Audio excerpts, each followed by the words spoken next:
Hi, good morning everyone. How are you over there? Hi, I'm Rosalie Sibilia Rose, 13. Hello everyone. Hi, I'm Rosalie Sibilia Rose, 13 from Philippines, and this is my YouTube channel. So welcome to my vlog. First, I want to share something. Ito, meron akong nakikita dito na so, share ko sa inyo guys, lahat ng mga sinishare ko dito sa aking vlogs ay totoo po. At nakikita ko dito na post ito ng YouTube. So guys, ito siya. Titingnan ko.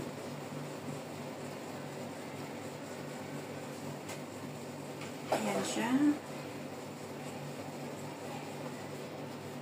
Teka, saglit ha, saglit. Saglit lang. Uulitin ko siya.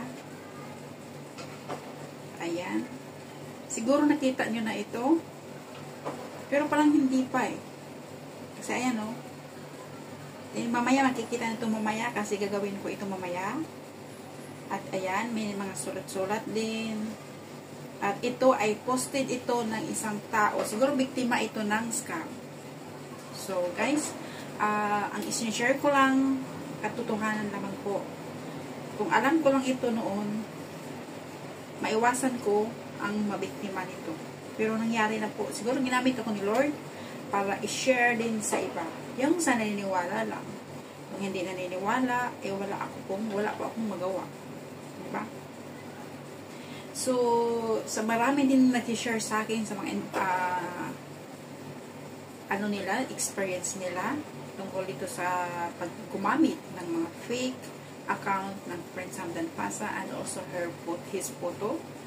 So, nabiktima nga sila.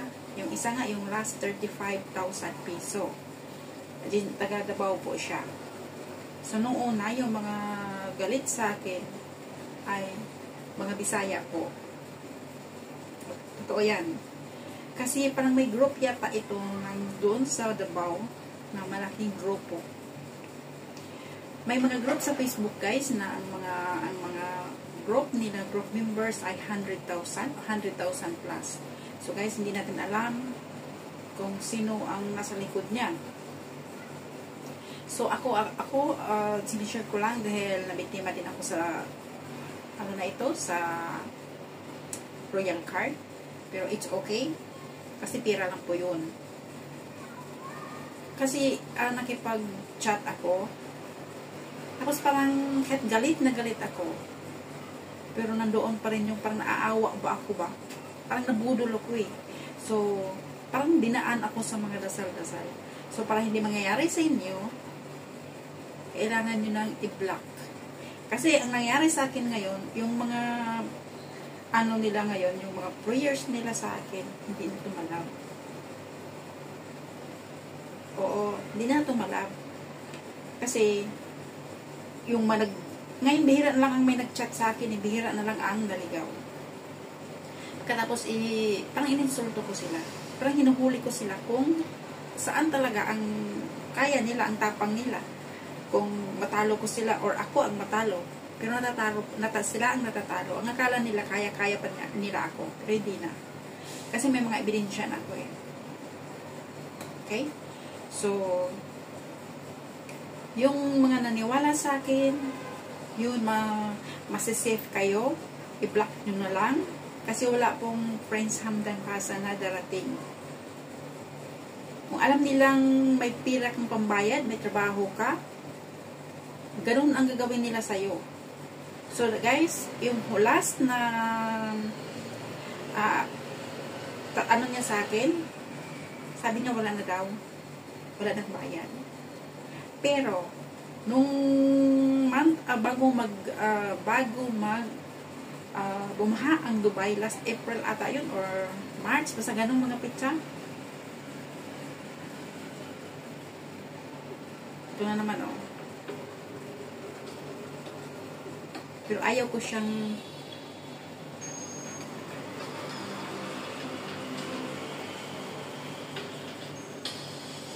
saglit lang ha.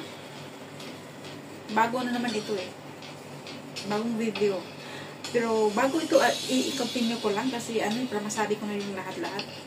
Bago magpaha ang Dubai, sabi niya sa akin, mag-save daw ako ng pera kasi tawag ito, bayaran daw niya sa akin.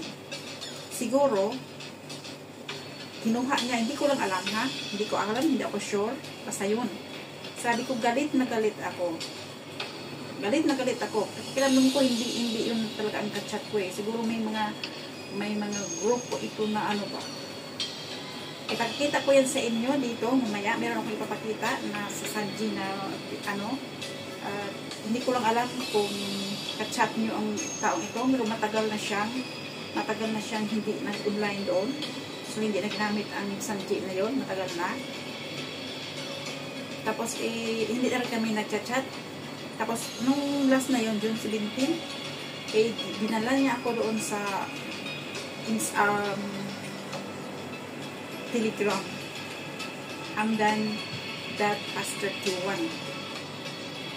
So, may pa siya, may lugo-lugo pa. After doon, sabi niya, kailangan ko daw magbayad or magkukuha ng certificate of marriage. Sabi ko, paano sa certificate of marriage? Sabi niya, sabi ko, meron na ako. Sabi niya, hindi daw yung royal card. So, naglilito-lito siya. Sabi ko, anong royal card? Sabi niya, hindi, yung yung certificate of, parang nalilito siya. Sabi niya, certificate of marriage.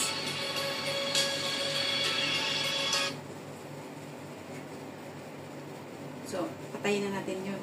Sabi niya, certificate daw of marriage. Sabi ko,